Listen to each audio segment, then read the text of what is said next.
A por más, episodio 31.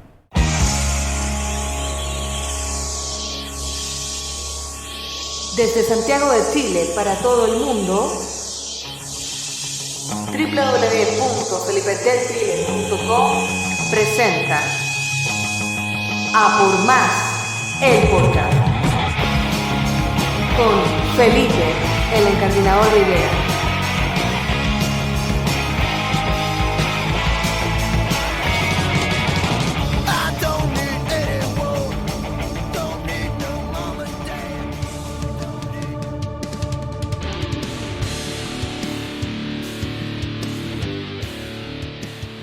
¿Cómo se encuentran, amables oyentes? Yo soy Felipe Detwiller de felipedetwiller.com y esto es A por Más, el podcast.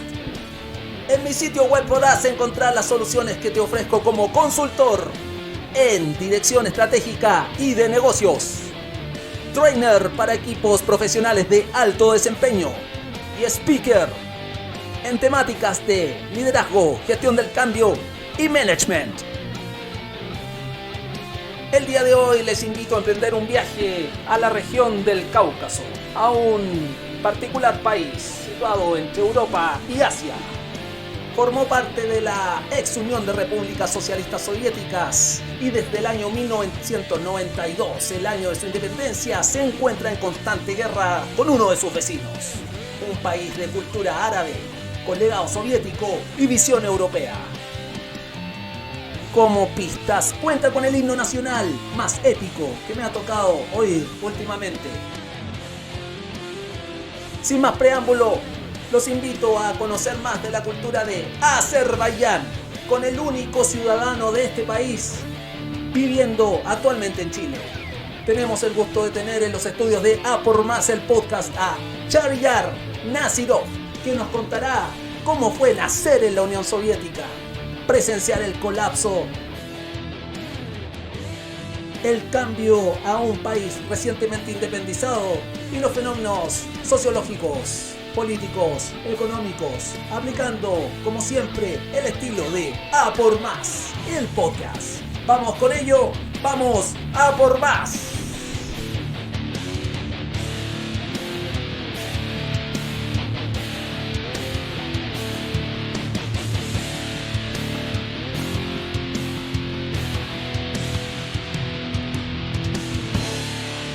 Y como les había adelantado, amables oyentes, estoy con un invitado de un país remoto para nosotros acá en Latinoamérica, sobre todo acá en Chile, que estamos en el final de Sudamérica, muy alejados del Cáucaso, que es la región del país de Azerbaiyán. Y tengo como invitado a uno de los pocos habitantes que se encuentran en Chile. Él me comentó, y ahí vamos a aclarar cuántos hay. Tengo invitado en el estudio de A por Más el podcast a Shahriyar Nazirov, mejor conocido como Cha. Cha, ¿cómo estás? Perfecto, muchas gracias Felipe, muy bien, gracias por la invitación. No, gracias a ti por darnos la oportunidad. Esto surgió en una conversación que tuvimos y la idea prendió rápidamente en hacerte parte de A por Más el podcast. El agradecimiento te lo damos nosotros, Cha. De ahora en adelante te voy a decir Cha. Eso, gracias Felipe. Y bueno, Cha es el diminutivo de Shahriyar. Sí, es el primero 4 letras de mi nombre, porque es el nombre bastante, tiene mucha historia, porque el Cáucaso, en la zona Cáucaso, en Azerbaiyán, hay mucha influencia en muchos lados. Entonces ese nombre especialmente viene a raíz de ahí, pero no es tan común, yo diría. Por eso un nombre bastante, yo creo que es histórico, viene de historia mucho. ¿Y tu apellido, Shahriyar? Porque te cuento, la primera vez que me contacté contigo fue por escrito, recuerdo, y al leer Claro. Nazirov, te cuento como anécdota que mi experiencia de todos los apellidos terminados en O y V, venía mucho de Bulgaria. Me recuerdo mucho que los búlgaros, en su 99%, tienen el apellido terminado con Ov. Exactamente. Mira, a ver, el OV yo creo que bien marcado de Unión Soviética, porque al final eso fue agregado adicionalmente, ¿ah? Después de Unión Soviética. Entonces, mi apellido tiene que ser como Nasir, ¿ah? Por no ser OV. Por ejemplo, ahora, por independencia, porque yo nací como antes de independencia, entonces yo tenemos OV, pero ahora los apellidos que tenemos no tienen, muchos no tienen OV. Son libres de poner OV, pero muchos no tienen, ¿ya? Entonces eligen el sin OV nomás, ¿ya? Nasir, por ejemplo, o varias opciones, Nasir Saadeh, o varios como relacionados de cultura, pero OV es como de Unión Soviética, ¿eh? ¿Y significa algo en particular el OV? No significa, no significa nada, porque al final es, y el tema también para, por ejemplo, debe tener un significado, ¿no es cierto? Porque, por ejemplo, para los niños es OVA, no son OV. Por ejemplo, mi hermana se llama Nasirova, ¿ya? No de Nasirov, ¿ya? Entonces, OVA, entonces hay una diferenciación entre un apellido mujer y un apellido hombre. Cuando ves un apellido, decir, por ejemplo, no puedes poner un apellido, mismo apellido el hombre que a la mujer, ¿ya? Entonces son diferentes. Conociendo un poquito más de tu historia, Chariyar, ¿en qué lugar de Azerbaiyán naciste tú?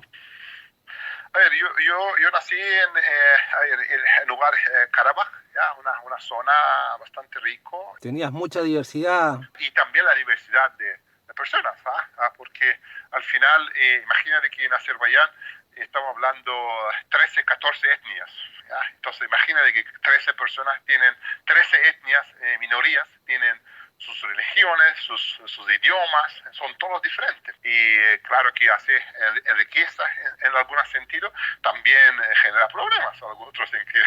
Entonces, como hay mucha diversidad, muchísima diversidad, y también mucha influencia, ¿ya? Es como este lugar en general ha cambiado muchas manos. Imagínate que Una riqueza cultural tremenda.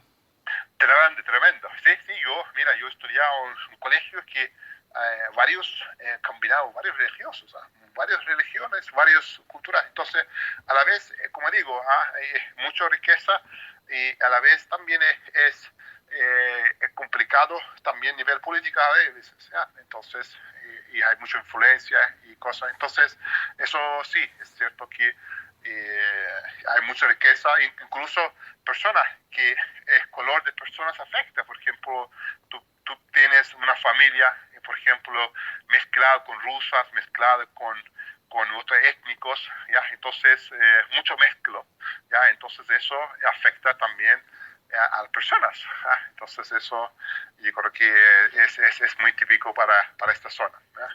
Conversando de religiones, si uno va a Google y busca Azerbaiyán, lo primero que le va a arrojar el nombre del país y la bandera. Y en la bandera podemos ver la media luna, que es característica de la religión musulmán. Claro. Pero Es el musulmán, yo diría, el país tiene, nosotros, por religión no ha sido un tema muchos siglos, porque al final,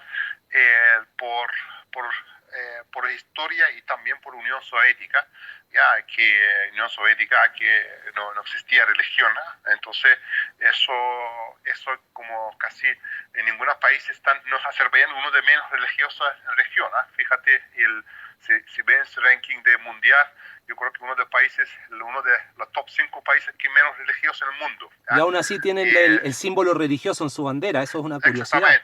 Exactamente. Eso es como el país se consideran así como musulmán, pero bastante laico en sentido, ¿no? Por varias razones, porque por el mayoría yo creo que yo diría 85% son étnicas, varios étnicos que son musulmanes, ¿ya? Entonces, hay varios que no son, por ejemplo, hay judíos, hay cristianos, pero mayoría son musulmanes, ¿cierto? Ustedes tienen colindancia o límite con países como Georgia, Rusia, Irán, que tiene su escritura árabe, y bueno... Irán no es árabe, es el Fars. Fars es otra escritura, es parecido al árabe. Es parecido, y gracias por ejemplo, corregirlo. como tú dices que a veces los chinos, japoneses mismos, pero no son mismos. Exacto. Tal cual. O el coreano con el japonés, o el indonesio, cada uno es una simbología.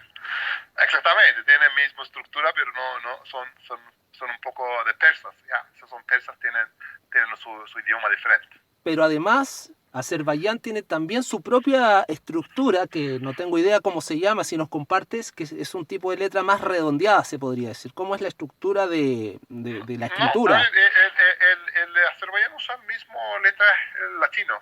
Estamos, porque mucha Unión Soviética se fue siempre acrílico, ¿ya? Entonces Unión Soviética usaba una letra, un acrílico, el alfabeto, pero después de independencia todos pasamos, y por lo menos Azerbaiyán pasó al alfabeto original, que era el latino. Entonces Sí, hicieron un cambio del cirílico al latino. Sí. Bueno, y hablando de Unión Soviética, tu nacionalidad, tú naciste en la Unión Soviética. Exactamente. Para que nuestros amables oyentes se contextualicen, tú eres parte de la generación X, digamos, eres una persona con menos de 45 años. Exactamente. ¿Qué edad tenías cuando colapsó la Unión Soviética, para entender?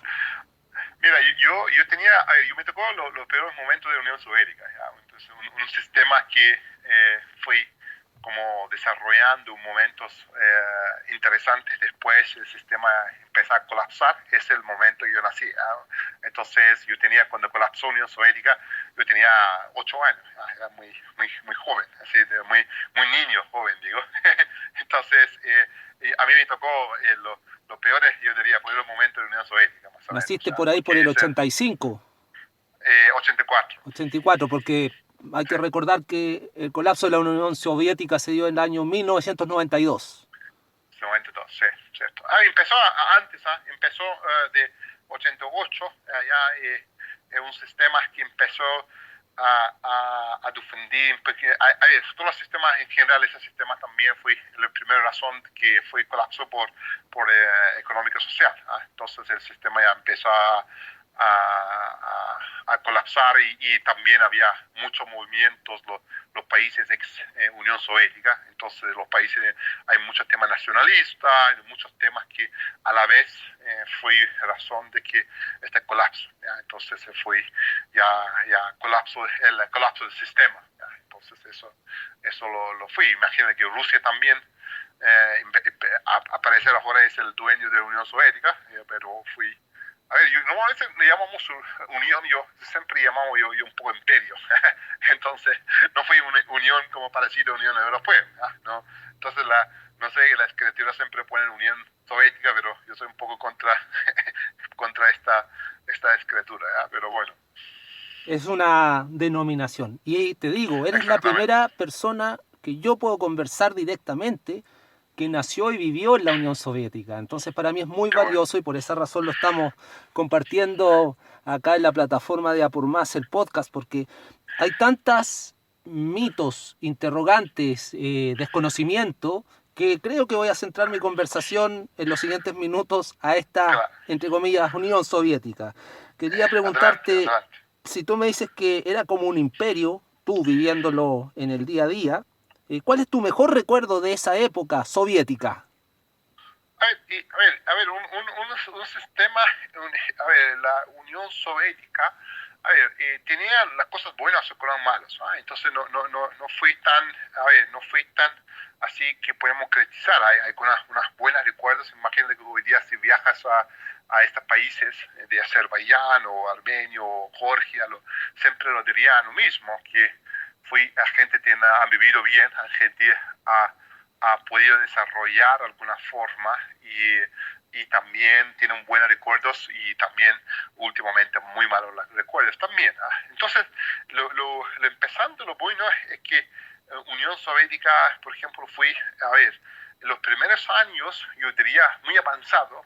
Imagínate que muy avanzado que Europa incluso. Imagínate que entonces Europa en algún momento ya superó al nivel de vida en Unión Soviética, pero primero los inicios ha sido un tremendo aporte en sentido, por lo menos por varios factores, por ejemplo, el tema deporte, tema cultural, literatura, literatura y educación, ¿ya? Entonces ha sido muchas ventajas que ofreció. Imagínate que en la Unión Soviética la educación fue el principal, el factor. Por ejemplo, había un target de Estado que 100% de educación. Entonces eso llegaba en toda la parte del mundo, porque por ejemplo si comparamos estos números con otros países en esta etapa, en esta época, es muy difícil, ¿ya? Entonces, incluso puedes comparar con los países avanzados, ¿ya? Entonces, un lado sí que le dio mucha oportunidad a la gente, al salir a sacar estudios y adelantar el sistema de medicina, por ejemplo, ha sido bastante avanzado también, ¿ya? Entonces, el deporte, ¿ya? Sobre todo el deporte, por ejemplo, ajedrez, alguna otra actividad, por ejemplo. Entonces fue para desarrollo de literatura y varios famosos. Y la Unión Soviética agregó mucho, yo diría, a mucha contribución al mundo. Entonces, eso fue como algo bueno, algo bueno que la pasado. A mí me recuerdo que, a ver, al último, primer clase me tocó en Unión Soviética, primer año, el primer básico. Entonces, en Unión Soviética, la clase aquí no es como, no hay un sistema como playgroup, pre-kinder, kinder, no hay este sistema. Era como de 6 años partías, desde 6 años partías como primer básico, ¿ya? Entonces, a mí yo fui a jardín y después de jardín directamente al primer básico, ¿ya? Entonces, en primer básico ya me recuerdo que había un sistema tremendo, porque salíamos y después incluso había comida, un sistema bien pagado, entonces no pagaba nada. Entonces me recuerdo que esa es la bonita parte, que el break había almuerzo, después quedabas, estudiabas. Entonces había un sistema bien interesante que siempre recuerdo bueno, porque los alumnos yo creo que alto nivel, porque alumnos de 4, el primario, no sé, los alumnos un poco de senior, siempre tenían que quedarse a ayudar a los pequeños que partían. Entonces era un sistema que uno siempre tiene que devolver de alguna forma la ayuda que el Estado que te daba al resto. Entonces, un sistema interesante, un sistema, la verdad es que sé que hoy día mismo me dio muchas cosas, porque aunque yo no he estudiado en Unión Soviética, pero después de independencia seguimos el sistema de Unión Soviética. Entonces el sistema no cambia un día al otro. Entonces eso hoy día, como mi formación mucho también viene a este sistema, ¿ya? Claro, la parte valórica, la costumbre de ser parte de un ente colectivo. Exactamente, muchas veces podemos decir que el sistema colapsa, pero a ver, la gente, el otro país, el nombre es otro país, pero siguen mismo, ahora mismo, imagínate que ahora mismo gente siguen también, en mucha parte gente sigue mismo mentalidad, ¿ya? Unión Soviética. Entonces, para terminar por esta hay que esperar varias generaciones que cambia. Por ejemplo, nueva generación que sale, sí que ellos no conocen, entonces ya cuando cambia generación, ya podemos decir que ya no es una generación de Unión Soviética.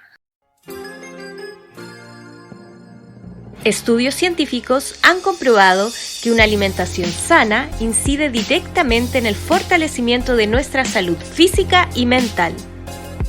Ansiedad, apatía, agotamiento, irritabilidad. ¡Basta ya! Vuelve al origen, come consciente. Origen, alimentos orgánicos. Encuéntranos en Instagram como origen_AO y en Facebook como Origen Orgánico. ¿Y algún mal recuerdo o definir qué era lo peor de estar viviendo esos años en la Unión de Repúblicas Socialistas Soviéticas? A ver, un sistema muchas veces, lo mal recuerdo es como digo, me tocado los peores momentos, al momento que el sistema colapsa. Y varias razones que colapsa, porque imagínate que razones como no había mercados. Felipe, tú imagínate que el sistema de mercado que manda incentivos, incentivo económico para desarrollar algo. Entonces, como no había sistema no había sistema mercado, entonces eso, por ejemplo, empezó por ejemplo, tú terminabas una universidad, te asignaban un puesto a cualquier parte. Entonces, para ti, si hagas bien mal, te cobraban el mismo sueldo. ¿Ya? No había un incentivo. ¿Ya? Entonces, el incentivo siempre hace crecer al país, ya, a todo. Entonces, por eso es muy importante el señal de eficiencia, el señal de... entonces, por eso los mercados son importantes. Entonces, la parte que el problemática fue, por ejemplo, en la Unión Soviética la educación y todo era muy bueno, podríamos decir, pero el problema era como no había lugar de aplicación, como no había mercados. Entonces, ese conocimiento que tú tenías de física, entonces no había una aplicación real, no había por ejemplo, un mercado. ¿Ya? Entonces ese fue como todo era de teoría. ¿Ya? Entonces, había muy buenos físicos, había muy buenos matemáticos, porque hoy día existen, ¿ya? Muchas Unión Soviética de base son ciencias exactas, que son muy buenas, química, física, entonces son muy buenas, pero y como no había aplicaciones, por ejemplo, no había un término de economía, por ejemplo. ¿Ya? Entonces, soy economista, por ejemplo, para la Unión Soviética no existía este tema. Entonces, claro, porque era un sistema económico centralizado. Exactamente, entonces centralizado quiere decir que no había emprendimientos, porque al final todos los centralizados, tú no tienes un incentivo a generar tu propia pyme, por ejemplo, o tu propia empresa, porque al final todo controla por Estado. Entonces, al final esto fue acumulado, entonces el sistema, el Estado tampoco no tiene tantos recursos para controlar tan pedazo grande del mundo. ¿Ya? Entonces, empezó a colapsar el sistema. A mí me recuerdo varias cosas interesantes, porque fue como el momento colapso del sistema y eso se aumentó un montón, se sintió un montón de cosas. Entonces, como se salió control de todo. Entonces, se le salió control en todos los sentidos, porque al final, imagínate que un sistema fue desarrollado interdependencia, un país al otro. ¿Ya? Entonces, imagínate que tú generas un sistema de interdependencia uno al otro. Por ejemplo, te quieres producir algo, entonces estás dependiendo de Kazajstán, entonces estás dependiendo del otro. Entonces, eso generaba, el sistema generaba interdependencia por razones políticas. Por ejemplo, Azerbaiyán es un país muy famoso de petróleo. Entonces, imagínate que sacaban petróleo en Bakú, pero construían refinario en otro país, por generar dependencia políticamente. Entonces, las decisiones de inversión, las decisiones, todas eran de política. Entonces, eso y no tenía sentido económico. Ya obvio que ese sistema no podía aguantar, porque tú tomas decisión en todas las decisiones a nivel política. Entonces ¿cómo generar una independencia para que no sea fácil de la gente que separarse? Entonces, los países que generan una interdependencia entre ellos. ¿Ya? Entonces, era todo con la finalidad de mantener este sistema. Exactamente, entonces fue una razón que cuando imagínate que empieza a últimamente a colapsar, entonces te colapsa todo, colapsa el sistema un día, entonces tienes que producir algo, no ir, ya Kazajstán es otro país, y Georgia es otro país, entonces ya estamos hablando de Rusia es otro país. Al colapso de la Unión Soviética, un sistema colapsa y todo flujo destroza todo flujo del sistema de economía. Entonces, todo flujo, y quedas en un PIB decreciente. Imagínate que yo creo que hay algunos países que fue en caso de Azerbaiyán, supongo como 60%. Imagínate que el PIB se redució tanto. O sea, imagínate que porque no tienes actividad. ¿Y cómo fue afectado en el caso de Azerbaiyán? ¿Fue una hiperinflación? Exactamente, porque el tema es que hay muchos sentidos al afectar, porque no tienes trabajo, todas las conexiones que tenías, entonces ahora no existe. Un día al otro ya tienes que empezar a construir algunas cosas desde cero. Entonces, es muy demandante, muy complicado hacer a esta, y también necesitamos un poco por ejemplo, algunos países fueron bien aplicados, con mucha experiencia. Por ejemplo, los países, Polonia, los países, por ejemplo, Estonia, Latvia, Litva, ellos fueron un poco más, con mucho más listos en sentido, nivel político, para manejar la situación. Entonces, ¿Y cuál fue el método de esos países? ¿Fue un cambio paulatino? ¿Inmediatamente migraron del socialismo centralizado, estatizado, al capitalismo abierto? ¿Cómo fueron esos cambios? Pero, a ver, algunos caminos fue como diferentes, los caminos fueron diferentes cada país, pero algunos países es cierto que fue como mucho más suave, porque al final lo que peor que pasó en Azerbaiyán, empezaron a privatizar todo, entonces mucho al capitalismo. Y me imagino que ahí se volvieron millonarios de un día a otro los que privatizaron, compraron empresas públicas.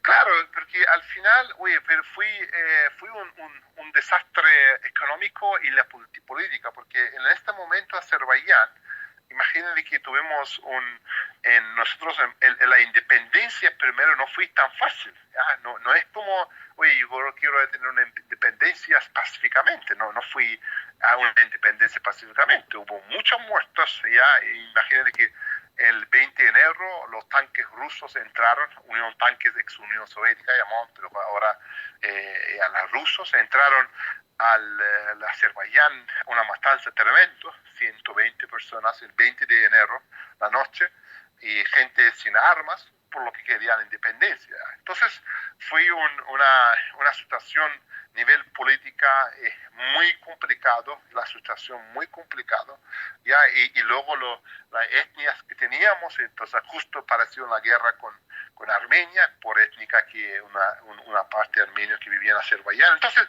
fue una situación, mi juventud, mi niñez, yo diría, me recuerdas de la Unión Soviética muy malo, porque me tocó la última parte más problemática.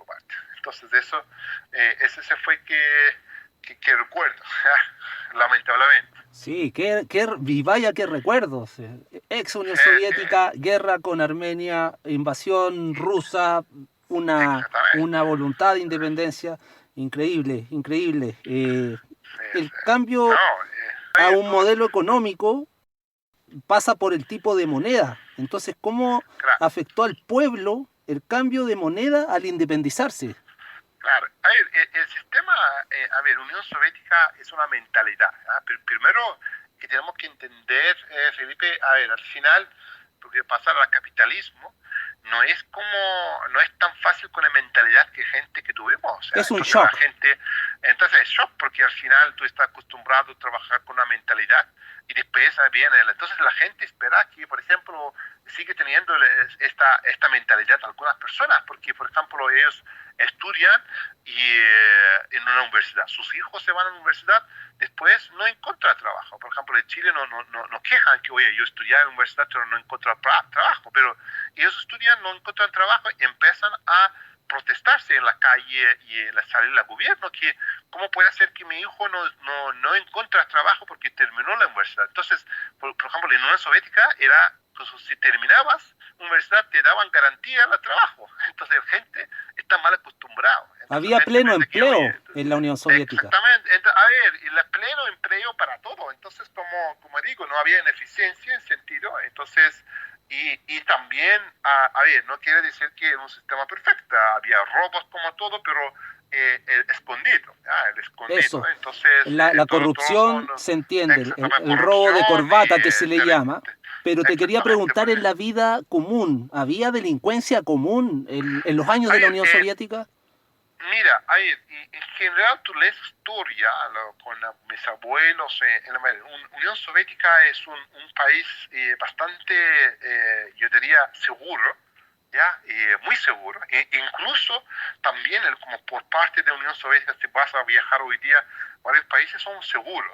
Excepto con robos puede pasar algunas cosas en la calle, pero quiero decir que no hay una organización criminal atrás. Pero, ojo, lo que pasó cuando empezó el sistema, en finales de 90, finales de 1980, 89, 90, ahí cuando el sistema empezó a deteriorar, entonces empezó a aparecer muchísima delincuencia, muchísimas inseguridad, mafias empezaron a aparecer porque ya era salido de control. Entonces el sistema, entonces policía, no había nada. Entonces, una anarquía total. El sistema. Entonces esos momentos sí que es cierto que ha sido un tremendo cambio. Incluso me recuerda que mi familia, mi padre, se compró también un rifle por si acaso, por seguridad. Entonces fui como, históricamente no fui tan, yo diría, no hay una organización crimen, porque por varios países de Latinoamérica que hay como narco, no, esas cosas nunca hubo, pero es cierto que sí, con el tema últimamente sí apareció varias cosas así, pero gracias a Dios, por ejemplo, ese tema se acabó. Es cierto que, mira, el problema es como Unión Soviética es como una dictadura, es como una dictadura sistema, centralizado. Entonces, por ejemplo, desde Moscú se definía a las personas. Entonces, lo peor paso es como tú sales contra el sistema. Imagínate que eso el peor enemigo puede ser. Entonces, es el principal problema, como tú contra el sistema. Entonces, imagínate que durante Stalin hubo muchísima matanza.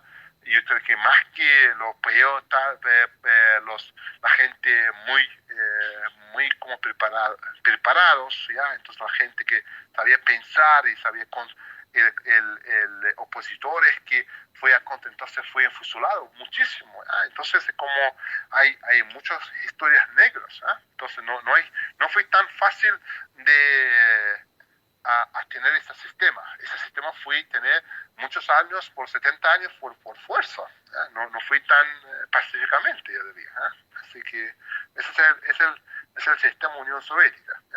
Y al independizarse Azerbaiyán de la Unión Soviética, ya estamos hablando posterior al año 1992, porque cabe mencionar que Azerbaiyán en el año 1918 se había independizado, pero Claro. Inmediatamente pasó a ser parte de la Unión Soviética. Pero me voy a la parte contemporánea, después del año 1992, después de todo este sistema centralizado, que la opresión que tú mismo nos estás compartiendo, hubo una especie de liberación al abrazar el nuevo modelo económico, y principalmente lo que te quiero preguntar, porque este podcast está enfocado a toda la comunidad de emprendedores y tomadores de decisiones en negocios. Empezó a haber emprendimiento en Azerbaiyán a pesar de la mentalidad de Unión Soviética de emplearse y conseguir un empleo fácilmente. Hubo gente que tomó la iniciativa. Yo creo que, Felipe, hay que mirar un poco los fondos del emprendimiento. El emprendimiento no aparece un día al otro. Emprendimiento es cultural. Todos son culturales, porque al final es como tener hacer crecer el emprendimiento en parte colegios, parte con mucho más detalle. Una persona no puede pasar y si no tiene esa cultura un emprendedor. Entonces el emprendimiento es como, hay que mirar un poco, tiene muchos lados, es muy profundo. Entonces, eso como decía, la gente, que es cierto que costó mucho porque no tenía mentalidad el emprendedor, porque se estaban acostumbrados a un sistema centralizado. Entonces la gente, y eso hace pensar, que la gente que se llama más vago.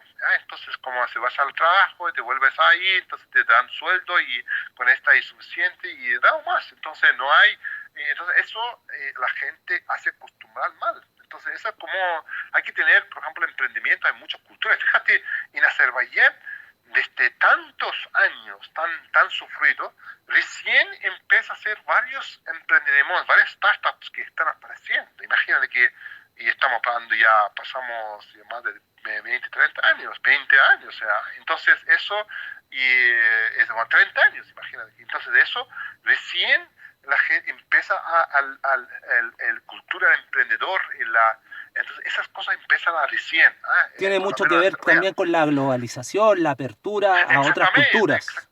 Exactamente, la globalización, exactamente. Imagínate que, te digo un ejemplo, cuando empezó la globalización, eso llegó en Moscú en 92, llegó primero en McDonald's. Imagínate, el primer McDonald's cuando entró a la Unión Soviética, en Moscú, había una fila de 2 kilómetros para probar McDonald's, imagínate, ¿ya? Entonces fue tan interesante hacia la gente. Entonces imagínate que eso fue, claro, un shock tremendo. Y todavía esos países les cuesta mucha transición porque no hubo históricamente, no se enseñaron una clase de emprendimiento. O sea, hay que tener una educación de este pequeño, de la gente, acostumbrar a la gente que pensar, ser emprendedor. Entonces, como aquí, ese tema es cierto que le costó muchos países, recién en Azerbaiyán ya hay varias gente que empieza a tener sus modelos, sus negocios. Entonces, eso hay países, es cierto que hay varios países que le ha ido muy bien, porque los países que estaban más cerca de Europa, por ejemplo, Europa Este, por ejemplo, República Checa, los países como Estonia, Latvia, son muy pegados al frontera, son con Alemania, con varios países, Austria, varios europeos. Entonces, esos países, cierto que ya más o menos sabían, por frontera ya tenían un incentivo. Entonces, para ellos la transición no ha ido tan difícil como en los otros países. No, tú estabas demasiado al oriente en Azerbaiyán, es la parte de Eurasia, en el Cáucaso, aislados. Está en el Cáucaso, está en medio de Rusia y en Europa y Asia. Eso se llaman puertas de Europa y Asia. Pero fíjate, más allá no fue como solo problemas económicos, no, más allá, después de ser independiente, enfrentó varios problemas. El primer problema fue el problema local, ¿ya? Entonces hubo imagínate que se enfrentas a una guerra con tu país vecino, después el tema económico, la situación económica, después la influencia rusa, todavía sigue teniendo influencia Rusia, porque al final esto no es tan fácil que tú seas independiente. Hoy día las políticas de muchos países en la Unión Soviética está influenciada por Rusia. Entonces Rusia todavía sigue teniendo planes, sigue generando problemas, ¿ya? Imagina que hace varios años, Ucrania perdió para Crimea, imagínate. Entonces esos son resultados de diferentes conflictos. Lo que hizo Rusia para no dejar esos países tan libres, entonces generó varios problemas. ¿Ya? Generó varios problemas en todos los países casi. Por ejemplo, en Azerbaiyán generó porque en Azerbaiyán teníamos una etnia armenios, ¿ya? Vivían étnica armenios y hay un país de armenio también. Entonces, como esas regiones tan mezcladas, por ejemplo, hay armenios entre Azerbaiyán, hay azerbaiyanos que viven en Georgia, después, porque hay mucha mezcla, porque al final cuando tú tienes independencia, pero estuviste acostumbrado a vivir en otro país, ahora tienes otro país independiente. Entonces fue un sistema súper complejo. Antes vivías donde querías, entonces no había frontera que, oye, tienes que vivir Azerbaiyán o Georgia o Armenia o cualquier otro país. Entonces antes las fronteras eran abiertas, ¿ya? Entonces, exactamente igual a lo que pasó con la península de los Balcanes, con la ex Yugoslavia, que al haber una independencia estaba mezclado étnicamente toda la población en diferentes territorios que apuntaban hacia una independencia. Exactamente. Lo que pasa es que Rusia, la política de Rusia para seguir teniendo influencia es lo que genera los conflictos, ¿ya? Por ejemplo, un conflicto en Azerbaiyán, un conflicto en Georgia, por ejemplo, Georgia tiene un conflicto en Abjasia y Osetia, y Ucrania tiene un conflicto, por ejemplo, con Crimea, en Moldava tienen otro conflicto. Entonces, todo genera un conflicto para poder manejar la situación, entonces para poder influir a las políticas locales. Entonces ese es el sistema más o menos, ¿ya? Hasta ahora Rusia es muy activo en esa zona, ¿ya? Entonces muchos se llaman la jardín Cáucaso, se llaman jardín de Rusia, ¿ya? Entonces eso no es todavía sigue teniendo mucha influencia. Estudios científicos han comprobado que una alimentación sana incide directamente en el fortalecimiento de nuestra salud física y mental. Ansiedad, apatía, agotamiento, irritabilidad. ¡Basta ya! Vuelve al origen, come consciente. Origen Alimentos Orgánicos. Encuéntranos en Instagram como origen-AO y en Facebook como Origen Orgánico. Nació en la Unión Soviética, vivió el colapso y todo el caos que significó el cierre de la Unión Soviética, se enfrentó a un cambio de modelo económico y político, abrazando al capitalismo con un pueblo, con una mentalidad socialista. Y ahora nos queda que nos cuente nuestro invitado, que es Chariyar Nazirov, ciudadano de Azerbaiyán, que nos acompaña en A por Más, el podcast. Partí el episodio, mencionando cuántos ciudadanos azeríes, así es el gentilicio de Azerbaiyán, ¿cierto? ¿Azeríes? Sí. ¿Cuántos? No, azerbaiyanos se llaman azerbaiyanos. ¿Sí? Bueno, ¿cuántos azerbaiyanos viven hoy en Chile?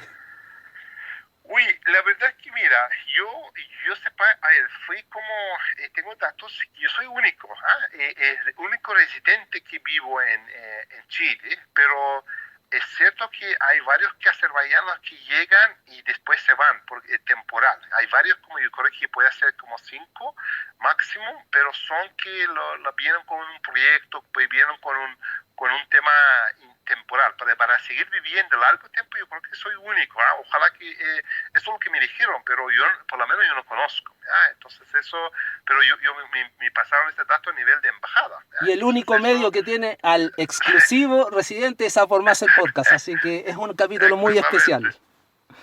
Bien, te voy a preguntar, Chariyar, para ir ya finalizando. Nos quedó todo esto que resumí. Nacer en la Unión Soviética, el colapso, el caos, el nuevo modelo económico, sistema político cambió, conflicto constante, y ahora viene lo que más yo creo que cualquier persona podría sonarle a Azerbaiyán, es la guerra con Armenia. ¿Cómo viviste desde lo personal un conflicto armado con tu país vecino? Claro, exactamente, porque al final, hay que mirar los origen de conflictos, y que, como decía, como Unión Soviética la gente vivía en paz, después y aparecer la independencia empieza a aparecer varios problemas, varios, no solo Azerbaiyán, como he nombrado antes, como Georgia, Moldavia, el Ucrania y la Azerbaiyán también. Lo que pasó, eso pasó como una demanda territorial de Armenia por Azerbaiyán, en sentido porque nosotros, como decía antes, en Azerbaiyán un país de muchos étnicos, entonces varios étnicos, cuando decimos azerbaiyano, entonces decimos azerbaiyano, decimos lezgi, talush, kurdo, y el judío, varios, ruso, entonces un azerbaiyano, origen azerbaiyano, como nosotros decimos, ¿qué entendimos cuando decimos chileno? Eso exactamente pasa, porque cuando decimos chilenos son antecedentes de muchos. Somos todos una mezcla a esta altura de la historia. Entonces Azerbaiyán también como un mezcla de todo, entonces eso es la palabra azerbaiyano, entonces así teníamos un étnico armenios que vivían en parte en Nagorno-Karabaj, donde yo nací. Entonces fue un día al otro que ellos querían independencia, y estamos hablando 100.000 habitantes, entonces fue por esta razón la guerra que no puede ser, incluso esta zona no está inclusivamente dentro de Azerbaiyán. Entonces fui después esta fue respaldada por Armenia, después de Rusia, entonces fue una tremenda situación y generó muchísimos muertos y muchísimo desplazamiento. Imagínate que hasta poco el Azerbaiyán, 1 de 10 personas de Azerbaiyán era refugiado. Internamente IDP, Internal Displaced People, entonces desplazado internamente. Entonces eso fue imagínate que tanto caos, después agregamos otro caos más. ¿Y cómo viviste tú ya el peligro a la vida, que es una guerra, bombardeos, me imagino? Exactamente, y todo. No, porque exactamente. Entonces fue una situación, muchas familias que perdieron la vida, muchísimo. Entonces eso fue, afectó a todo el país. Entonces, ojalá que en esta región también tengamos un proyecto que nos une estos países en lugar de pelear y hacer negocio, hacer economía, hacer proyectos grandes. Entonces eso es lo que falta, yo creo que a esta región. Entonces eso espera que en algún momento llegue a paz, llega a un proyecto grande, los países empiezan a colaborar en lugar de a pelear. Eso yo creo que sería último mi mensaje. Así que. Y con menos de 40 años, haber vivido todo lo que nos has relatado, que nos has compartido, ¿cuál es tu visión? Y sobre todo estando acá en Chile, en un país de cultura tan diferente, ¿cuál es tu visión de la vida? Para ir ya finalizando, tu observación me imagino que debe ser totalmente diferente porque hay mucha experiencia que enriqueció tu manera de ver las cosas. Yo salí de muchos años, hace muchos años que Azerbaiyán. Yo salí 21 años a Azerbaiyán. Imagino que estoy como ya casi 15 años que estoy fuera. Entonces, el momento fue un aprendizaje bastante con tiempo. Por ejemplo, yo estuve viviendo un año en país Georgia. Después me tocó vivir, tuve una beca doctoral y ir a España, ¿ya? Y estuve viviendo 7 años en España. Después estuve viviendo un año menos de un año en la República Checa. Después me tocó un proyecto trabajar en Manila como 7 meses. Entonces, por eso digo que como venía de España, entonces para mí no fue un cambio tan brusco. Decir que, oye, porque imagina que si viene directamente a Azerbaiyán, a Chile, sí, entonces esto sería mucho más complicado. Entonces, pero yo, como tuve esta transición en España, la verdad que yo tenía varios amigos chilenos incluso, entonces, y eso fue mi experiencia. Por fin, yo diría una chistosa, una experiencia me pasó con un amigo cercano mío Chile, que le mando saludos, igual nos escucha algún momento, Quique. Entonces, me recuerdo que primera vez que nos encontramos en España y él empezó a hablar empezó a hablar español y yo pensaba que el acento chileno es muy marcado, ¿no? Entonces yo dije, oye, ¿dónde vienes tú? Me dijo, de Chile. Yo dije, oye, ¿qué Chile? Me metí en la mapa así y me dijo, y dije, la siguiente pregunta le pregunté así, dije, oye, ¿qué idioma hablan en Chile? Me dijo, español. Y yo dije, oye, ¿te estás hablando español? Y yo pensaba que otro idioma yo estoy entendiendo, porque muchas veces lo que pasa cuando un italiano habla, más o menos se entiende, los portugueses que hablan porque son más o menos misma familia, entonces te entienden. Probablemente te estaba hablando en chileno. Exactamente, entonces yo no sabía entonces, y eso te dije, oye, tú hablas español, pero yo te entiendo con mucha fuerza, entonces como... ahí esa es la primera experiencia con un chileno, así que en España, así que siempre me recuerda esta historia, ¿ya? Buenísimo, Charillar. Muchas gracias por haber estado con nosotros y por favor, danos un saludo a todos los amables oyentes que no solamente nos escuchan en Chile, afortunadamente cada mes en países de la región, en México, en Colombia, en Argentina nos están escuchando también y países que quizás se me escapan mencionar, y regálanos un saludo pero en tu idioma, en el idioma azerbaiyano. No sé si es un idioma exclusivo o un idioma de la región del Cáucaso, aclárame eso primero y sí. Mándanos un saludo en tu idioma, por favor. No, azerbaiyano es un idioma, propio idioma, es azerbaiyano, ¿eh? Entonces eso, sí, con mucho gusto, ¿ya?